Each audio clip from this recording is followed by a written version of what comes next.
Baik, Bismillahirrahmanirrahim. Assalamualaikum warahmatullahi wabarakatuh. Saya akan memaparkan mengenai materi ekosistem terumbu karang. Pertama-tama, perkenalkan nama saya Nurul Mahdinia dengan NIM 021221083. Itu sama seperti tadi, salah satunya supaya seimbang. Kalau kata lain, Perlu kita ketahui bahwa terumbu karang adalah salah satu ekosistem di kawasan pesisir yang memiliki peranan penting berbagai tempat yang kaya akan plasma nutrah. Bahkan dilaporkan dihuni oleh lebih dari 1 juta spesies. Ekosistem terumbu karang merupakan habitat bagi berbagai satwa laut dan menjadi penjaga keanekaragaman hayati di lautan. Kondisi ekosistem terumbu karang di dunia menghadapi tantangan yang besar akibat adanya perubahan iklim yang meningkat, suhu permukaan laut dan berdampak pada kerusakan terumbu karang akibat pemutihan karang atau bleaching. Yang kedua, penyebab kerusakan terumbu karang akibat faktor alam memang sangat serius. Namun, beberapa penelitian mengatakan bahwa penyebab kerusakan akibat aktivitas manusia dianggap lebih kronis eh, dan bersifat permanen.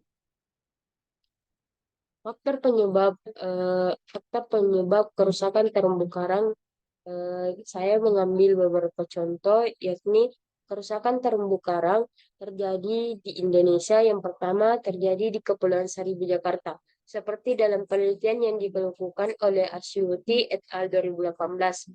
Di beberapa pulau di Kepulauan Seribu, Jakarta, kerusakan terumbu karang diduga terjadi akibat sampah.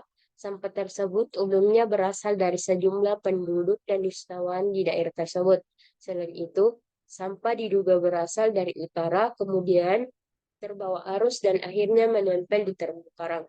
Jika keberadaan sampah meningkat, maka berdampak pada ekosistem laut dan terutama ekosistem terumbu karang. Yang kedua, penelitian yang dilakukan oleh Nirwanet et al. 2017 mengatakan bahwa kerusakan terumbu karang akibat wisatawan terjadi di Pulau Liukan, Kabupaten Bulukumba, Sulawesi Selatan. Wisatawan yang datang menggunakan kapal pengantar tamu membuat jangkar di daerah terumbu karang.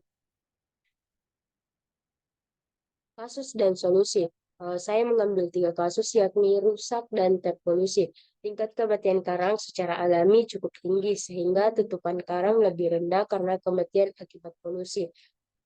Yang kedua, bagus dan sehat. Terumbu karang bagus dan tingkat kematian karang cukup rendah.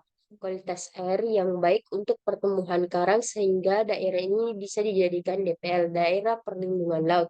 Yang ketiga, terumbu karang bagus, tapi tingkat kematian terumbu karang tinggi.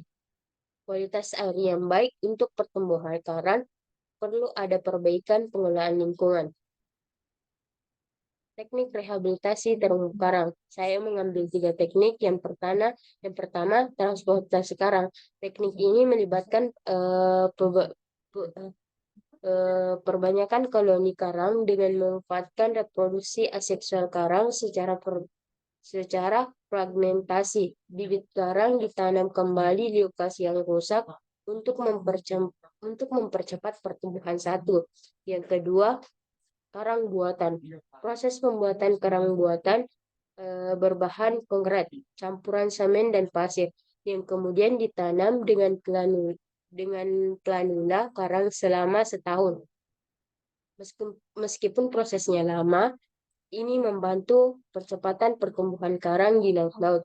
Yang ketiga, penanaman terumbu karang.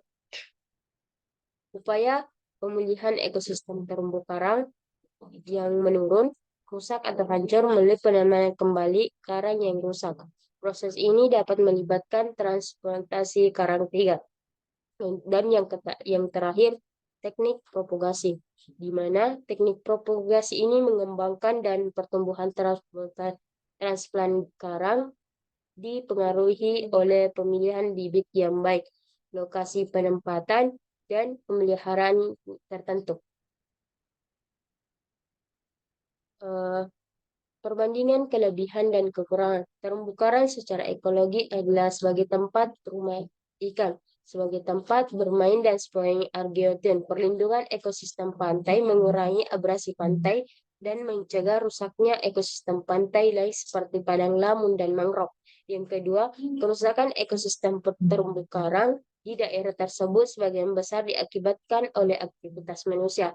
Hal tersebut diketahui berdasarkan bukti bahwa terdapat terumbu karang yang hancur berkeping-keping daerah dasar perairan.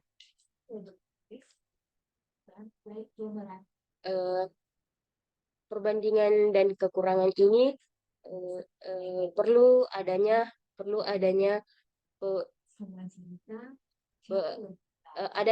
perbandingan kekurangan dan kelebihan, maka ekosistem terumbu karang harus memiliki pemulihan ekosistem terumbu karang secara teratur, di mana permukaan dasar yang padat dan bebas alga. Yang kedua, tidak ada praktik penangkapan ikan yang berlebihan, sedimentasi populasi limbah dan bahan air. Kesimpulan yang dapat kita ambil adalah ekosistem terumbu karang walaupun sudah rusak, perlu pengelolaan yang serius. Pengelolaan tersebut adalah dengan upaya rehabilitasi kondisi ekosistem yang rusak.